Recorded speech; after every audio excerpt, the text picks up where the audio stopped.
Good evening. Knife crime is on the increase. The number of serious incidents has risen 10% in England and Wales in the past 2 years, while here in the Midlands it's even worse, rising by 24% in that time. Tonight we're looking at the problem from an unusual angle. A sculpture made of thousands of knives intended as a tribute to victims of knife crime is nearing completion. All of the weapons used to build the knife angel have either been confiscated or surrendered to police. Our reporter Ben Godfrey has been to Shropshire to see the angel and meet a family with a personal connection to the project. It stands 27 feet tall. It's made with 100,000 blades, and it's designed to be a tower of strength for the relatives of the victims of knife crime. Wow. My God, it's huge. This is the first time the Maddox family have seen Knife Angel. 2 years on from losing their son Craig. He was stabbed 50 times with a flick knife. I'm stuck for words, to be honest with you. That's amazing. Oh. That's beautiful, right? Does it get all their knives off the streets? Craig was funny. He'd light up the room. This says it all this angel says it all. Midlands Today filmed staff at the British Ironworks Centre touring the country, trying to convince police officers this was a peaceful means of showing the horrors of knife crime. And as more and more knives arrived in Oswestry, and with permission from the Home Office, 43 police forces have passed on weapons surrendered in their amnesties in the name of art. Every knife that's handed in saves one person being injured or killed.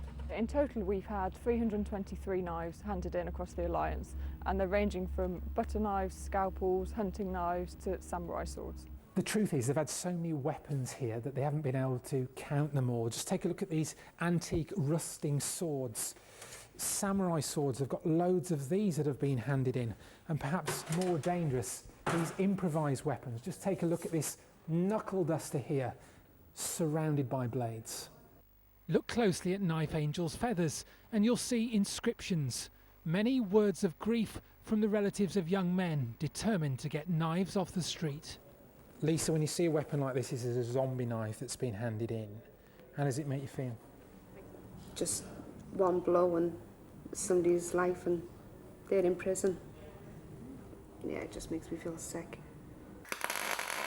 The sculptor Alfred Bradley still has more work to do. He wanted to capture one expression and the question every one of these families is asking. What I'm trying to go for is just with those two fingers and the hands out. It's like going, why? Why have you done that? What's the point? It just sticks in people's heads. Yeah. And it will stop. It shows you the amount of knives out there, the damage it causes to families with all the messages. It's just a very emotional piece. Some may consider Knife Angel a beautiful work of art, some distasteful. But it's sure to generate a new debate about tackling knife crime when it goes on public display next year. Yes, there certainly is a debate about it. Thousands of you have been looking at the angel on our Facebook pages with comments. Stephen Dew says, such a powerful piece. I hope the Knife Angel does go on the plinth in London. It would get the attention it deserves. Margaret Munford adds, brilliant. I remember seeing this when they first started it. Well, Ben is at the British Ironworks Centre for us tonight. Ben, a couple of positive comments there, but there is some concern that some victims and their families might find this statue, this sculpture, a little distasteful.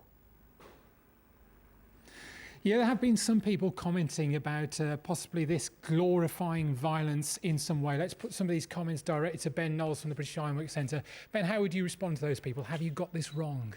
Well, as part of the campaign in its very early beginnings, we actually worked with around 15 different families affected by knife crime. And the unanimous decision was that if it isn't powerful, if it didn't stir emotion, then it just wouldn't fulfil its purpose and we wouldn't be standing here talking now. None of these knives have been used in a murder, I understand, is that right? No, none of them. So when this goes out here and you have literally got to raise the roof to get it out of here, where would you like to see it go? Well, we would like to see it do a tour of all of the major UK cities, ideally starting in Trafalgar Square on the 4th plinth. And you've had so many families involved. Today we saw a family who were very visibly upset, weren't they? Is that common?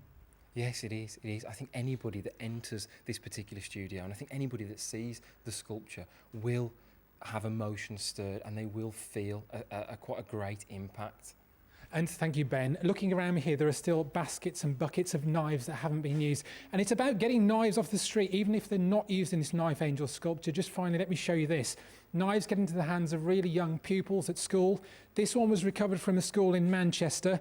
It is a tennis racket handle crafted together with a school ruler. It's a very serious issue. Ben Godfrey, thank you for that. A former fell